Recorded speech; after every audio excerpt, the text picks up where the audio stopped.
Bueno, seguimos en la continuidad de este programa que dimos en llamar A Fondo y estamos ya con la presencia de José Testoni, secretario general de la CTA Santa Fe. Decidimos hablar con José porque, bueno, creo que los dirigentes de los gremios no la tienen nada fácil, teniendo en cuenta los últimos datos de inflación que tenemos, de casi el 7% mensual y la friolera del 16% en 3 meses. Así que te doy la bienvenida, José, y gracias. Te agradezco por compartir este primer programa de A Fondo. No, bueno, gracias por la invitación y un placer estar en este tipo de programas que sé que se hacen a pulmón, a esfuerzo y que obviamente con agenda abierta no sucede en todos lados. Muchísimas gracias. Sí, es verdad, lo hacemos muy a pulmón desde esta nuestra casa. José, hablábamos fuera de micrófono de la tarea que les toca y hace poquito, el 30 de marzo, se cumplieron 40 años de aquella marcha que hizo Saúl Ubaldini, ¿no? Y él decía, cuando se quiere luchar hay alternativas. ¿Hay alternativas? Bueno, como en aquel entonces, como en aquel 82, que la consigna era paz, pan y trabajo, y en el discurso el Saúl querido, que todos recordamos, planteaba esta frase de que cuando se quiere luchar hay alternativas. Creo que también hoy las cosas están muy complicadas, muy complejas, sobre todo en lo que vos marcás, en el tema de inflación, precios, alimentos, pobreza, digamos, por razones de índole local, por razones de índole propio de nuestra economía, de nuestras estructuras de costo, de nuestra estructura de concentración económica, pero también por razones internacionales. La guerra del este europeo no es un dato menor. No, sin duda. América Latina como el este europeo explican la mayor parte de la producción de alimentos que se exportables, ¿no? Del mundo. Y bueno, cuando uno de esos bloquea su capacidad de producción por una razón como la de la guerra del Donbass, de Ucrania con Rusia, eso genera un impacto en los costos de los alimentos mundiales, ¿no? Y bueno, el tema es cómo se desacopla ese precio de los alimentos para la mesa de los argentinos de lo que es un valor internacional que, bueno, evidentemente va a seguir subiendo. En ese marco, en ese contexto, plantear si hay alternativas, siempre hay alternativas. Yo creo que siempre hay alternativas. Hace falta construir fuerza, hace falta entender que la alternativa va a pasar por la política, que el mercado no lo va a resolver. Que la economía es política. Sí, por supuesto, pero a veces se quiere negar, ¿no? Se plantean desde algunos lugares, sobre todo de la derecha, ese actual, digamos, autodenominado liberalismo, que no es nada más que un neoconservadurismo. Lo que plantean es que, bueno, que hay leyes del mercado y manos invisibles que acomodan esto. Esto no es así, la política tiene que acomodar esto en función de lo que nuestro pueblo considere prioritario y esté dispuesto a pelear. Teniendo en cuenta lo que me decías recién de la derecha, ¿no te asusta un poco estas expresiones del liberalismo como que terminen con los planes y todo eso? ¿No es un retroceso que estamos viviendo? Estas expresiones tan terribles, ¿no? Yo trato de no asustarme, no debo asustarme, así que trato de no hacer lo que no debo. Sí me preocupan, claro que sí, Claudia. Me preocupan muchísimo, me preocupan el anclaje que van teniendo en la sociedad, cómo claro, ese discurso, sí, me duele, me preocupa. Me duele porque uno lo habla con trabajadores, lo habla con trabajadoras, con compañeros del pueblo, compañeros damnificados por una lógica de ese tipo desde hace décadas, y sin embargo defienden esa postura porque tanto taladrar, así como se martilló con la antipolítica hace 40 años en la Argentina, también se martilló con esto que vuelvo a usar la metáfora, ¿no? Con la mano invisible del mercado. O sea, hay una didáctica muy extendida, así como hay cosas muy positivas que llegaron por la vía de la comunicación y la educación, como decir que las Malvinas son argentinas. Hay cosas también muy extendidas a lo largo de la historia. Que van ganando terreno. Y que va ganando terreno, y que bueno, y que es parte de los que tenemos otra mirada, construir prensa como la que ustedes construyen, espacios como lo que ustedes construyen, construcciones sociales y políticas, sindicales, que permitan contrarrestar, digamos, una embestida muy fuerte. Yo creo que si uno logra generar ámbitos organizativos desde donde se pueda dar la pelea y eso escala a nivel nacional, me preocupo menos. Me preocupo más cuando veo que la política es mucho marketing, mucho spot televisivo, mucho aparecer y desaparecer para los momentos electorales y no dejar nada organizado. Mucho presupuesto subejecutado. Totalmente, bueno, eso también. O sea, esos errores de gestión además, ¿no? Esos graves problemas de gestión, pero me refiero, digamos, cuando la política no se piensa como herramienta de transformación de la realidad a favor de los más perjudicados, que para revertir eso tienen que acumular poder y tienen que organizarse, ahí me preocupo porque digo, una cosa es tener un discurso, apoyarse en el discurso hegemónico que no hace falta estar organizado, y otra cosa es pretender políticas que ejecuten políticas sociales, que intenten revertir la desigualdad, que eso solamente lo haces con correlación de fuerza contrahegemónica.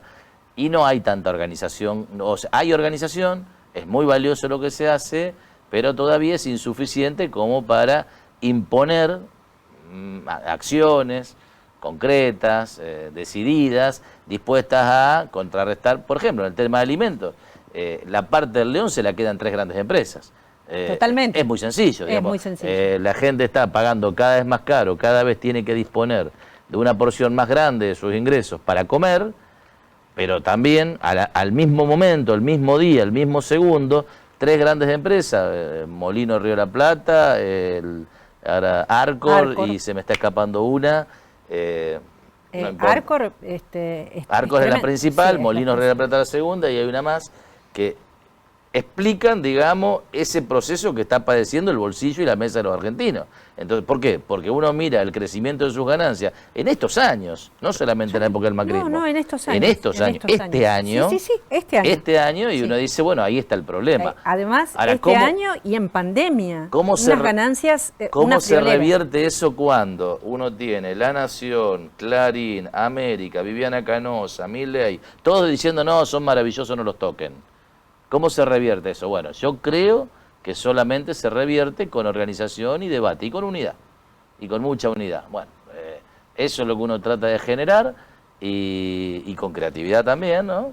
Con mucha racionalidad, sin dogmatismos, y bueno, de a poquito creo que se ha hecho mucho, y hay que hacer mucho más porque nuestro pueblo la está pasando bastante mal. Creatividad, decías, y el gobierno... O sea, abrió paritarias ahora y va a haber aumentos sustanciales, pero para los trabajadores en blanco. Registrados. Para los trabajadores registrados. ¿Qué pasa con los trabajadores que no están registrados? Así es. Que no tienen paritaria. ¿Cómo hacen? A ver, vamos... Creatividad. No, hay que seguir exigiendo más políticas. Nosotros creemos que, y lo planteamos en un documento hace unos días, el miércoles, ahora con estos feriados estoy un poco perdido, el miércoles, donde obviamente celebramos que haya una decisión del gobierno de reapertura de paritarias en un momento que no estaba planteado. Los 20 sectores que de alguna manera van a discutir el salario de los trabajadores registrados, prácticamente la totalidad de los trabajadores registrados, porque después repercuten en espejo, digamos. Si el sindicato de la alimentación más importante discute, los cerveceros después se acoplan a eso, así como mi sindicato, el sindicato docente, genera una referencia para un montón de otras organizaciones. Esto es así. Eso está bien, pero eso es el 35% de los trabajadores. El tema es qué pasa con el 60, 65, 70% que está por fuera de esa discusión paritaria, o que en la discusión paritaria no tiene la palanca para generar un acomodamiento a la inflación. Bueno, por eso nosotros lo que decíamos es que en este momento de una escalada inflacionaria tan grande, de un problema tan importante en términos de alimentario, digamos, porque el salario tiene carácter alimentario. Sí, no es para comprar el tapado de bisón que se compra Susana Jiménez. El salario de los trabajadores formales e informales, los precarizados y hasta los que hacen changa, que ni siquiera están precarizados, tiene carácter absolutamente alimentario. Sí.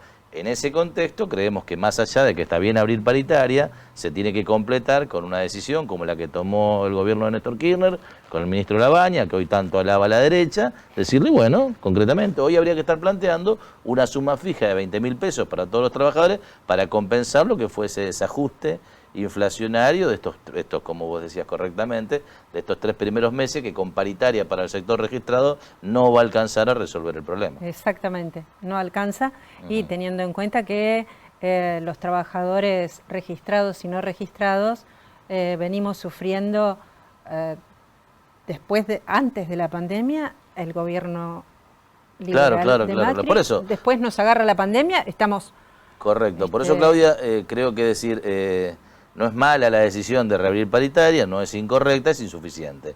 En un contexto como este también de inflación por devaluación durante el gobierno de Macri se cerró paritaria. O sea, la decisión fue congelar paritaria. O sea, dos gobiernos en situaciones similares, hay uno que nosotros lo criticamos porque no hace todo lo que tiene que hacer, pero no perdamos de vista, no perdamos la memoria y recordemos que hace poquito más de 3 años, en esta situación, también con 52% de inflación, se cerró paritaria, lisa y llanamente, y se generó en ese año 2017 una pérdida que después acumuló un 25% de caída del salario real de los trabajadores registrados. Sí. O sea, una cosa insólita en la historia de la economía argentina. Ni el Rodrigazo hizo eso. No, ni el Rodrigazo. Ni el Rodrigazo hizo eso. Entonces digo, bueno, ojo con eso. Ojo con eso. Entonces digo, nosotros obviamente tenemos que decir al gobierno de Alberto Fernández y Cristina Fernández que acá han tomado una decisión que celebramos pero que es incompleta. Pero no nos olvidemos que detrás de esa alternativa electoral que está dando estas respuestas a las que nosotros queremos empujar para que se completen, está agazapada la derecha diciendo, ni esto, muchacho, esclavitud, grillete y palo y a la bolsa al que protesta. Así que creo que en eso tenemos que ser absolutamente conscientes de que este es el contexto político, estas son las alternativas electorales que nuestro pueblo ha sabido construir. Si se construye alguna que esté más de este lado, la adheriremos, apoyaremos, pero hoy por hoy están estos dos planteos, ¿no? Un planteo ultraliberal en todo sentido, sí. Ultraconservador en todo sentido, y una economía heterodoxa que a veces da respuestas correctas y muchas veces se queda a mitad camino. Bien, digamos, la alternativa entonces es el diálogo y en unidad. Sí, yo creo que la política, siempre. La política es la que nos va a dar salidas. No hay ninguna duda. La política, bueno, la unidad se construye sobre proyectos. Acá hay que poner por delante el dolor, el padecimiento, las preocupaciones de nuestro pueblo. También hay que decir que a la par de esta situación hay un aparato productivo que se está poniendo en marcha, hay una obra pública que se está poniendo en marcha, hay actividad económica que viene creciendo. Esto hay que decirlo, porque si no, no vamos a valorar lo que cuesta levantar una persiana. Todos sabemos que bajar una persiana se baja en 10 segundos. Cerrar una fábrica en 10 segundos, ¿verdad? Chau, cierro, aviso a la FIP, muchacho, cancelame el quill, aviso, cierro los balances, arreglo con el sindicato, se cerró una persiana y dejé cientos, miles, decenas de miles, así millones de argentinos perdieron empleo. Levantar una persiana no lleva 20 minutos. Lo digo por experiencia, pues estamos trabajando con 19 cooperativas de todos los rubros en la CTA, digamos, de textiles, panaderías, metalúrgicas, cuidadores de personas, bueno, de todo, de todos los rubros, comunicación también. Las cooperativas, cooperativas de trabajo. Es lo que decías de la creatividad, cooperativa de trabajo. Pero más que referirme al punto, digo, estamos llevando adelante este proceso de generar unidades productivas que vayan conteniendo pequeños grupos de 4, 5, 6, 10, 20 trabajadores, y poner en marcha eso nos llevó un año. Conseguir la matrícula nacional, conseguir la matrícula provincial, convencer a un contador que nos tenga fe que le vamos a pagar, encontrar los trabajadores, encontrar los clientes. Vaya si cuesta. Cuesta muchísimo. Entonces, bueno, ese proceso que se está llevando lentamente hay que fortalecer, hay que defenderlo. Hay que defenderlo porque de ese proceso ya tuvimos por lo menos 3 sablazos en la Argentina, en la dictadura militar, en el Menem del arruismo. no fueron solo 10 años, fueron Menem 12 de la años. Sí, fueron 12. Fueron 12 años de políticas neoliberales y los 4 de Macri. Entonces ya hay mucho empresario nacional, hay mucho trabajador cooperativo que se quiere autogestionar, que ya viene sufriendo demasiados fracasos y que ya no quiere creer más, y sus hijos, si pueden, sacan el pasaporte. Entonces, digamos, ahí nosotros fortalezcamos ese proceso, porque me parece que es el proceso que tenemos que generar. Hay muchísimo trabajo por generar, hay muchísima actividad por generar, pero es lento, ¿no? Bueno, y ahí es donde se explican, me parece, medidas que mientras se genere este proceso lento de generación de trabajo autogestionado o empleo en relación de dependencia, hay que tomar decisiones como la que nosotros pedimos, que es estas sumas fijas, sostener los programas sociales de empleo, sostener el potencial, tal vez ampliarlo, sostenerlo porque es lo que permite, y también, por más que nos duela, que no es lo mejor, sostener los comedores y los merenderos populares, que hoy son los que están garantizando la alimentación del pueblo. Efectivamente. José, muchísimas gracias por venir, muchísimas gracias por participar de esta nueva empresa que tenemos con A Fondo. Así que, bueno, gracias por estar. Y nosotros nos vamos, pero seguimos con más A Fondo.